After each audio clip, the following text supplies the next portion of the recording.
Catching up with Sarah and Ginny, fueled by laughter and insights aplenty.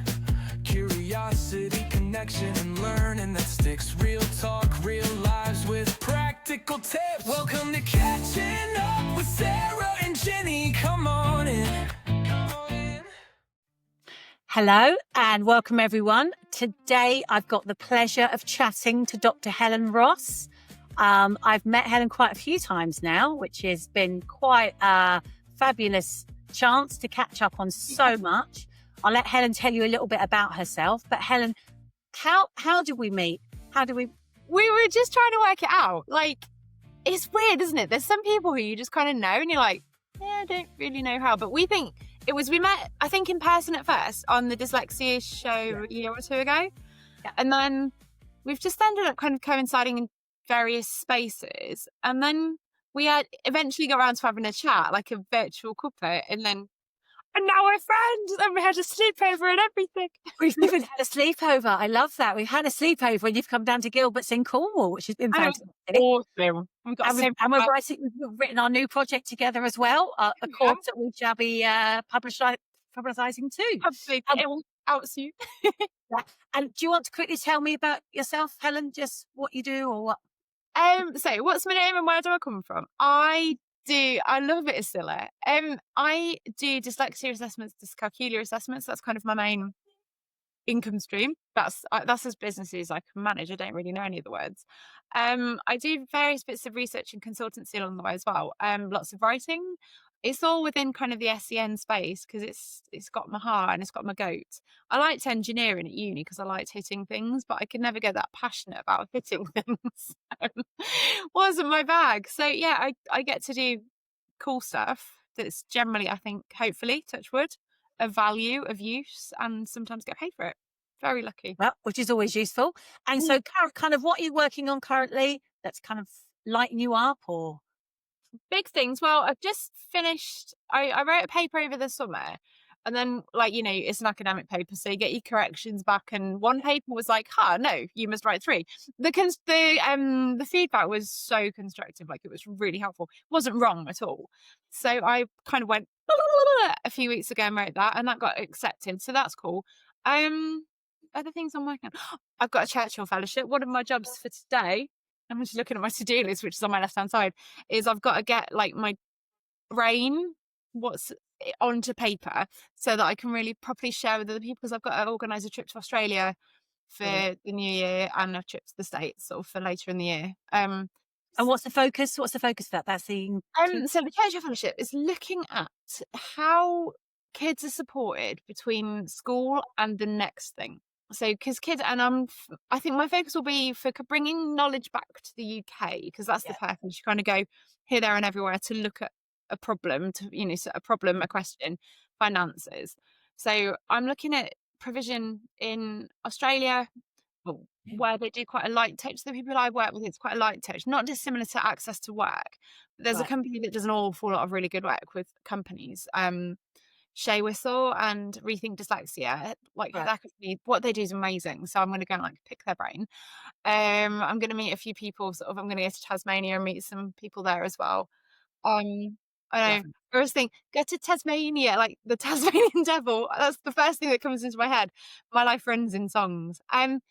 In the States, I'm going to San Antonio to talk to some people at the uni. Malvika Bale, Dr. Malvika Bale, she works with Shea in Australia, but also has oversight and knows the American way of doing stuff too.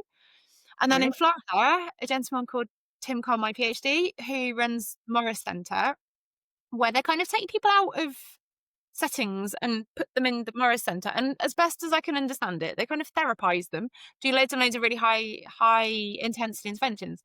So there's a couple of really different models going on. I'm going to look at, they both seem to work. They're spoken well of. So what do they do? What can I nick and do and hopefully turn useful to support girls between school and uni and school and work? Because they're great. That's the plan. Brilliant. And in terms of sort of hot topics and things at the moment, any thoughts on the new dyslexia definition or anything around that within work you're doing? You know what? So I'm a lucky so-and-so. I'm actually at the moment kind of being a bit of a supply lecturer at Birmingham Uni on the dyslexia course. So I know Penny Hannan. I've she's just lovely. I'm working with Georgia Niolaki, and just the team, like Vicky Anderson, Vicky and Cindy. They're just amazing, and they all work with Julia. Carol, who kind of spearheaded the project. I think the project is a work of art. Like the method is mind blowing. I don't think it's that Different. controversially different. Like Yeah. in terms of, I think there's a lot more words which probably from the diagnostic purpose, like don't really add a great deal to our professional knowledge for a kind of layperson. And that sounds really patronizing, but for somebody who's not in the world, it's probably more helpful in that respect. From the assessment purpose, we look at working memory, we look at processing, phonological. What we look at doesn't change substantively. Spelling's a bit wobbly, reading's a bit wobbly, processing. It's not substantively different. It's more descriptive.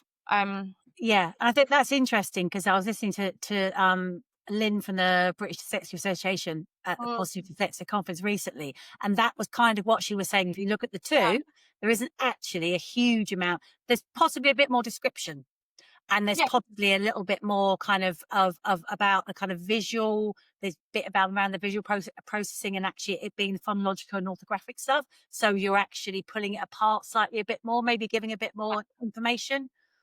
And I think the kind of the formal acknowledgement of co-occurrence is really important.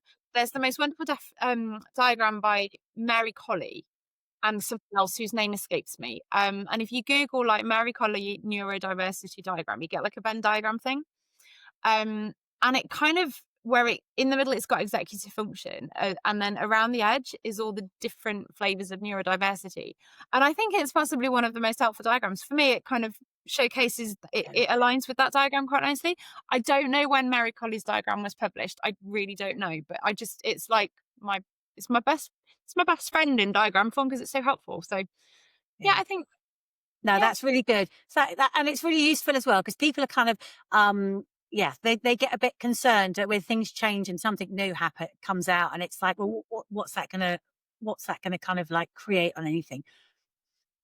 So next question is, you said, music, your head kind of things go into song. If Send were a song, what song would you choose? Oh, I actually, for whatever reason, I speak French and I like French music. I try and, if I'm listening to music with words, when I'm writing, if it's words I follow, then I end up writing the words. So I tend to put like different language music on. The problem is I speak really good French, so then I learn the words and then I can't actually listen to really while I'm working. But I've discovered a singer called Indila, and the song that I first heard was Dernier Danse, like Last Dance, which is just gorgeous. And then like YouTube makes playlists, and there's a song called SOS, and it's just like that's where I think we are with SEN, man. It's not ideal, is it? Let's use a bit of understatement because that's the politest I can be. It's just a bit, I don't want to insult my dog's food by calling it a dog's dinner. They're on the sofa, they might get upset. Too many cooks, broths being spoilt, it becomes a political punch bag. And lots of reviews. So we'll just kind of like get another review. We'll just do another review of the review that we're doing. Well, in 2011, they ran the Pathfinder schemes of the 2014 Children and Families Act. In 2013, the evaluation came back saying they weren't very happy. Families thought it was a bit of a chocolate fire guard. So I will do it anyway. I mean, really? Yeah. So I think... That's a good one. So thinking about your wow moment then, Helen. My wow moment of the week? Yeah.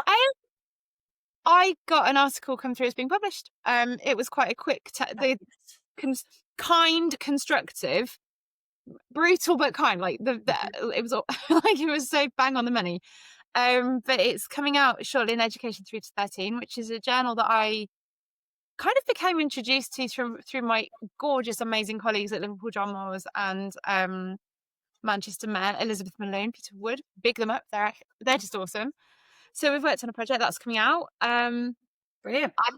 I've had a couple of people actually have given me really kind feedback about book bits. So because you said my chapter wasn't rubbish, didn't you? Absolutely not rubbish at all. Chapter's fantastic. Your Thank chapter's you. looking great. The book is coming together well. And then, so I wrote that bit for you guys.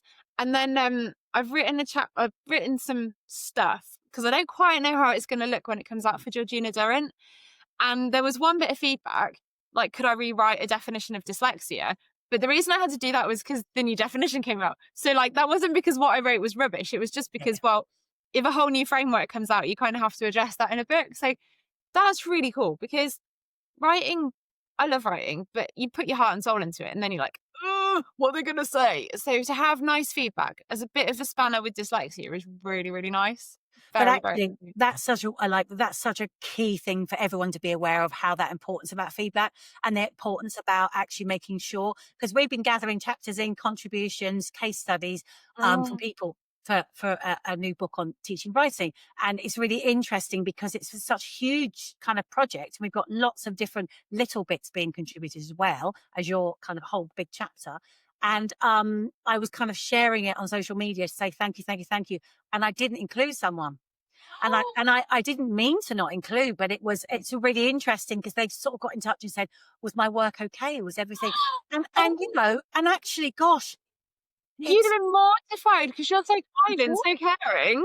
it's just reminds you of that act, because we haven't even, you know, we're not near publication, we're not, but it is that key about, we just, you know, and actually in the classroom, we've got to be doing this all the time. We've got to be finding those moments to celebrate and just making sure that they're there, embedded into everything we do, into all the routines, into everything. It's about that. We talk about it, and oh my God, what are we working on at the moment? Oh, I don't know, a little project with you. Like, of course, yes. Like, but we've had that. The phrase that you use all the time is invisible inclusion, isn't it? And like, as people like who are fairly prominent in our field, I think we probably are.